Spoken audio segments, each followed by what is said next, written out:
আমরা আজকে দেখব হলো ডু হোয়াইল। আগের দিন কি দেখছিলাম কি হোয়াইল লুপ। হোয়াইল লুপ আর ডু হোয়াইলের মধ্যে দেখেন সবকিছু সিমিলারিটি। আগে হোয়াইল লুপের আমাদের কি ছিল, while condition then statement execution, but do হোয়াইলের ক্ষেত্রে একটু উল্টে, হোয়াইল কন্ডিশনটা কোথায়, লাস্টে, আর ডুটা ফার্স্টে। তাহলে দুইটার মধ্যে আসলে বেসিক ডিফারেন্সটা কোথায় আসে? ডু হোয়াইলের মধ্যে আগে ডু হোয়াইলের ক্ষেত্রে আগে স্টেটমেন্ট এক্সিকিউট করে, না সরি আগে কন্ডিশন তারপরে স্টেটমেন্ট, আর ডু হোয়াইলের ক্ষেত্রে আগে স্টেটমেন্ট দেন কন্ডিশন। দুটার মধ্যে বেসিক ডিফারেন্স শুধু এইটুকুনি যে একটা হলো আগে কন্ডিশন চেক করে দেন স্টেটমেন্ট কাজ করে, আর এই ক্ষেত্রে কি আগে স্টেটমেন্ট দেন কন্ডিশন চেক করে। বেসিক ডিফারেন্স যদি আমি বলি এখানে এক থেকে 10 পর্যন্ত প্রিন্ট করব, সেম ভাবে ডু ওকে।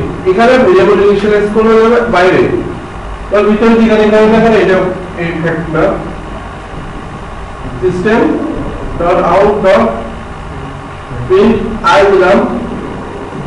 এখন প্রশ্ন আমি আই দিলাম, আই প্লাস প্লাস দিলাম, হোয়াইল কন্ডিশনে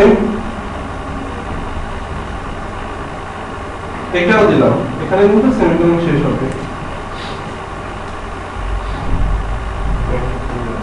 হোয়াইল কন্ডিশনে দিলাম, এখন বলেন তো এখানে 1 প্রিন্ট হবে, 0 প্রিন্ট হবে, কত পর্যন্ত প্রিন্ট হবে?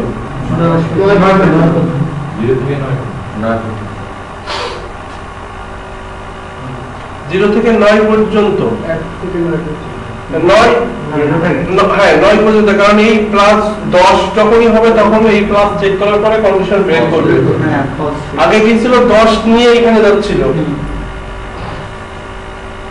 আমরা আগে কি করতেছিলাম এখান থেকে 10 যোগ করে এখানে ফিরতেছিলাম, আর এখন কি করতেছি এখান থেকে 10 যোগ করে এখানে ফিরতেছি, আলটিমেটলি কিন্তু সেই 9 পর্যন্তই প্রিন্ট হবে, কারণ এখানে ব্রেক করতেছি। আচ্ছা আমরা জিনিসটা রিভার্ক করে দেখি কি হচ্ছে। শুধু 9 প্রিন্ট হবে, বুঝি নাই, শুধু 9 প্রিন্ট হবে না সিরিয়াল প্রিন্ট আপনারা বলেন কি প্রিন্ট দেবে? যেটা থেকে না সিরিয়াল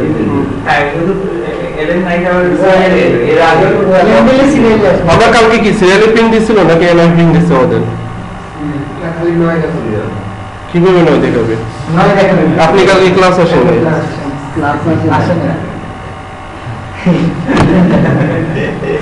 ভাই এই জিনিসটা আপনাদের আমি বারবার বলছি, এই কারণে আমি ভিডিও দেই না। সো আমরা দেখি ফ্রি ব্যাক করে আমাদের ক্লাসে আমি কি করলাম, i equal to 0, হয় আমরা কি থাকবে 2, দেখেন 2 লিখলাম, লিখে সেম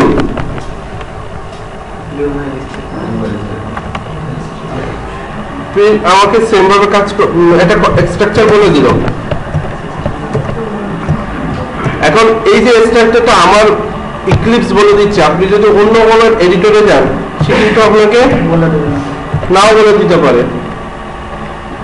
এই জন্য কি ম্যাক্সিমাম এডিটর গুলো কিন্তু টেক্সট প্যাড বাদ দিয়ে সবাই বলে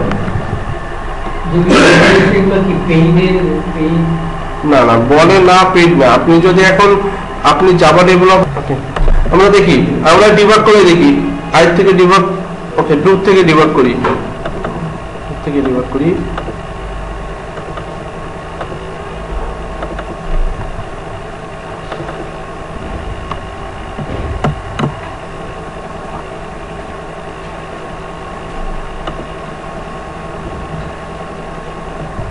রানে চলে গেছে, ডিবাগে যায় না।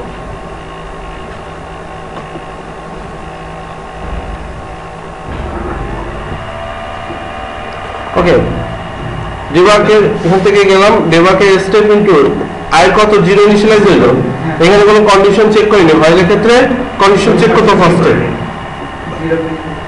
0 প্রিন্ট করতেছে, আই পার হলো 1। এখন এসে কি করতেছে, কন্ডিশনটা চেক করতেছে, তাহলে কন্ডিশন 2 আবার প্রিন্ট করলো, একটা কন্ডিশন চেক করলো 2, কন্ডিশন 3, কন্ডিশন কি করতেছে চেক করতেছে। এখানে দেখেন সিকোয়েন্সটা কিভাবে কাজ করতেছে, ডিবাগ মোডে দেখেন এই কার্সারটা দেখলে বুঝবেন আসলে সিকোয়েন্সটা কিভাবে কাজ করতেছে। আমাদের হোয়াইল লুপের ফার্স্টে হোয়াইলে আসে কন্ডিশন চেক করে, তারপর আবার কিসে ফিরতেছে, ডু লেখাতে ফিরতেছে, তারপর আবার তারপরের লাইন এক্সিকিউট হচ্ছে, প্রিন্টে কাজ করতেছে, আর্গুমেন্ট বাড়াচ্ছে এক, তারপর আবার কিসে আসতেছে, কন্ডিশনে কাজ করতেছে। এই কন্ডিশন কতক্ষণ কাজ করবে, যতক্ষণ ট্রু নয়। এটাও কি করলো, প্রিন্ট করলো না, নয় কাজ নয় প্রিন্ট করছে। এবার এখন বেড়ে কত হলো, এই লাইন এক্সিকিউট করলে বেড়ে কত হবে, 10 আসলো, 10 কন্ডিশনে আসলো। এখন এটা ফলস, তাহলে কি করবে, লুপের মধ্যে যখন ঘুরতে থাকে তখন আই এর ভ্যালু যদি চেঞ্জ বা ভ্যারিয়েবলের ভ্যালু যদি চেঞ্জ হয়। ওকে, ডু হোয়াইল আমাকে কন্ডিশন দিতে হবে কি, আই ইনপুট, ওকে, আই কি হবে, প্লাস প্লাস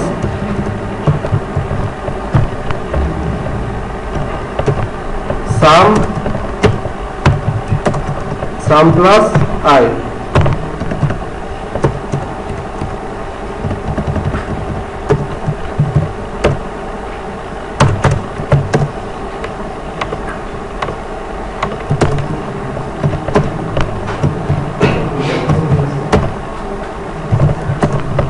কি হলো, আমাকে সাম প্রিন্ট করলো,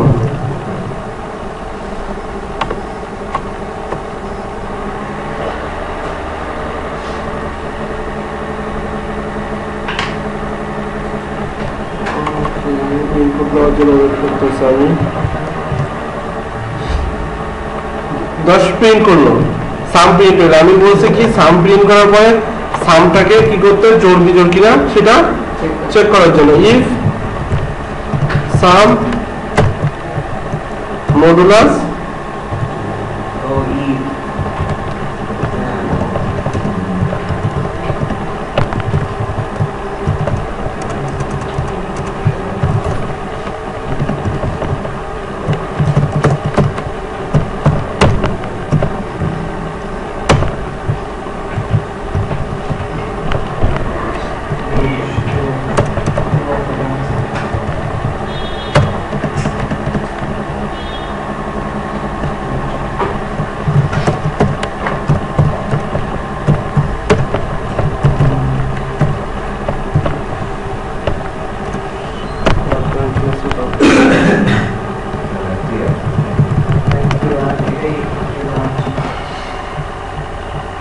ওকে, স্ক্যানারটাকে এরর দেখাচ্ছে, কারণ স্ক্যানারটাকে কি করতে হয়, শেষ হয়ে গেলে দেখেন আমি স্ক্যানারটাকে কিন্তু এখানে ক্লোজ করে দিতে পারি ইনপুট নেওয়ার পরে, আর অত দূর যাওয়ার দরকার নেই আমার। স্ক্যানার ডট ক্লোজ, কারণ কি আমার এর আগেই কিন্তু ইনপুট নেওয়া শেষ। ওকে, ছোট বললে যাবে না, হ্যাঁ ওকে, নাম্বার এটা গেল, উপরে প্রিন্টটা কি দিতে পরে ওই সমান সমান দিতে ইপের উপরে, ইপের উপরে এটা না, এটা থাকে, এটা সমস্যা, এটা টোটাল সামটা দেখাচ্ছে, সামের আগে একটু সমান সমান, এটা না ওই নিচেটাই তাহলে